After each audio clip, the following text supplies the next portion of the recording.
Mga master, ganito po ang assessment process para sa reclassification ng mga DepEd teachers.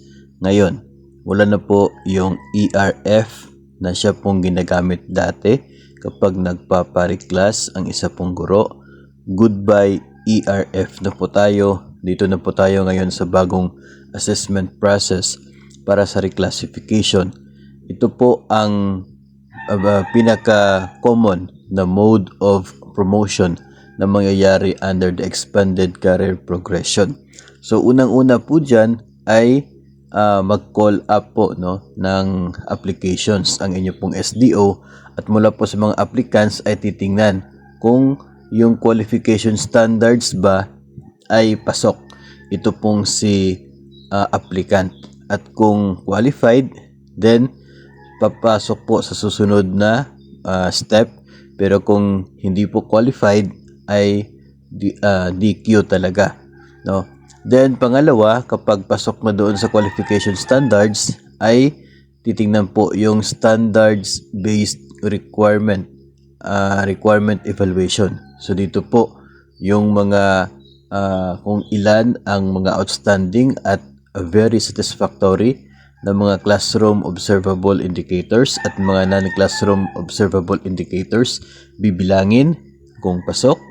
Isa pa yung requirement po na 1 year sa current position na meron pong IPCRF si applicant, titingnan din po yon. Kung pasok po ay dito na po sa comparative assessment. Kung hindi po pasok doon, then disqualified na rin.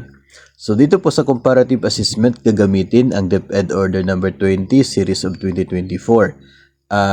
Una dyan, ito pong education training experience. So titingnan yung education ng isa pong applicant, yung mga training kung ano yung na-attend niya, yung experience, bibilangin po kung ilang oras yung training, ilang taon yung experience, at bibigyan ng score base po doon sa rubrics na makikita po natin sa DepEd Order number 20 series of 2024.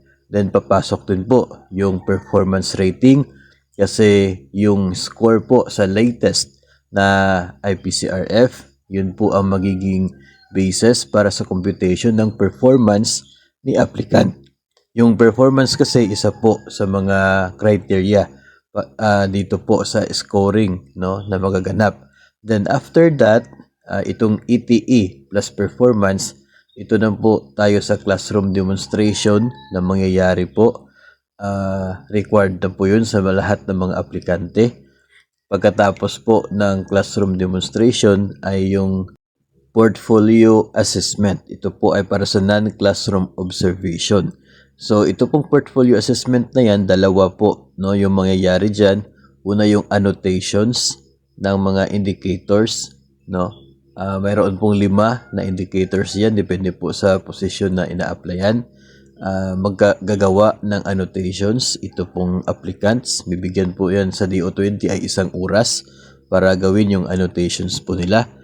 Tapos isa po ini-evaluate po yan yung score base po sa annotations, at isa pa po mangyayari dyan ay yung behavioral events interview. Magkakaroon po ng interview base po doon sa sinulat na annotations ni applicant. So parang i-confirm lang naman po yun ng mga HRMPSB members or subcommittee members kung ano po yung applicable. Kino-confirm kung yung naisulat sa annotations ay kung paano ba ginawa ni teacher. So parang doon po magbabase yung interview po niya.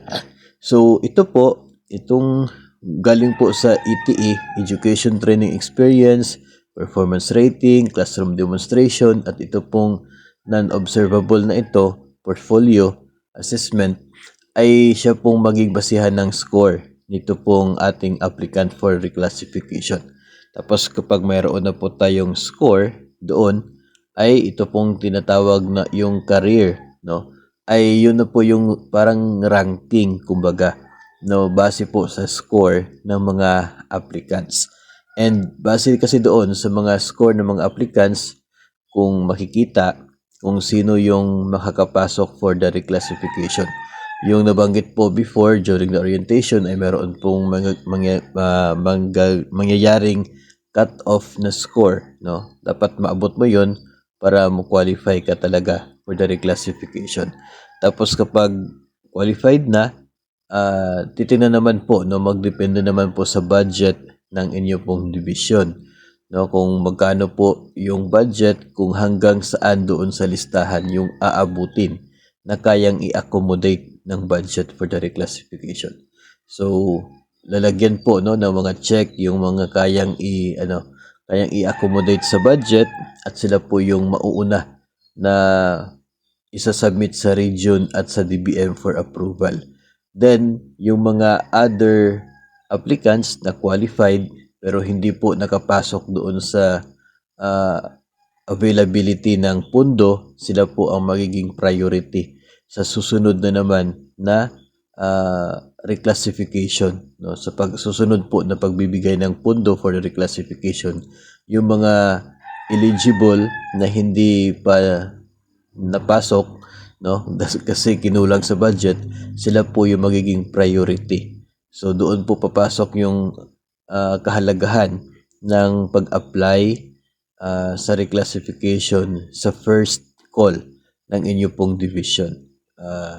Yun po, ganyan po yung mangyayari dito po sa bagong proseso ng reclassification para po sa mga public school teachers. As I said po kanina, ang reclassification ang magiging pinaka-common na paraan ng promotion ng mga public school teachers. Maliban po sa reclassification, ay sa ngayon existing pa po yung natural vacancy kapag may nag-retire, namatay, nag-resign na teacher 2 up yung position po niya, magiging bakante yung kanyang position at applyan ng mga kasamahan for promotion. Then, yun po yung sa natural vacancy, at yung another option, yung reclassification. So, mas mabuti po na mag-ipon na ng mga certificates, ng mga training na related sa target po ninyo na position, kasi yun po ay mahalaga. Ilang oras po, no, yung number of hours ang bibilangin po dito sa training. And kahit gaano po kadami yung training po ninyo, i-check po ninyo doon sa DO20 Series of 2024 kung ilang oras yung parang maximum para maabot mo yung 10 points para po sa training. So yun po yung pwede pong gawin. And also, ay ihanda po yung sarili kapag kayo po ay nag-apply, dadaan po talaga kayo sa classroom demonstration at on po sa interview.